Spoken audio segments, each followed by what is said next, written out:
Pourquoi il faut vous camoufler comme ça? Vous cachez, vous mettez des vêtements supplémentaires que les gars ne seront pas obligés de porter. Puis le foulard, c'est une obligation que que les filles pubertes doivent le porter. Allahu Akbar. Ce qui me frappe le plus, c'est le geste de la prosternation. Je me dis que de se prosterner comme ça, il y a une espèce de perte de dignité dans ça qui me dérange.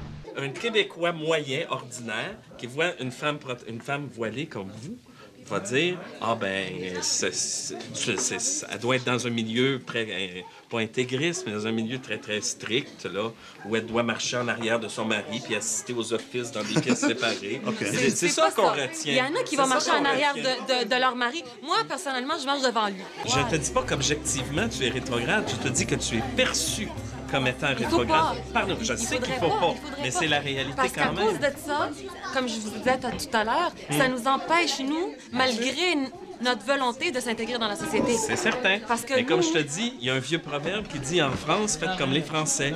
Et c'est comme ça qu'on s'intègre. Moi, je fais comme les Québécois, puis quand je suis pas contente, je vais sacrer, puis tu sais, quand je vais pas être contente, là, le méchant va ressortir, puis je me laisserai pas piler ses pieds. Tant mieux, tant mieux. Parce que, mais comme je te dis, disais, l'image que tu projettes au premier abord, dans l'esprit de quelqu'un qui baigne pas là-dedans quotidiennement, ça nous ramène, entre autres, à une religieuse catholique, par exemple. Ça nous ramène à des images archaïques de Sainte Vierge, de choses comme ça, à notre vieux passé, à nos propres bébites religieuses à nous, mais nous, malgré qui font qu'on te perçoit voix, comme rétrograde alors que tu ne l'es pas vraiment. Pas du tout.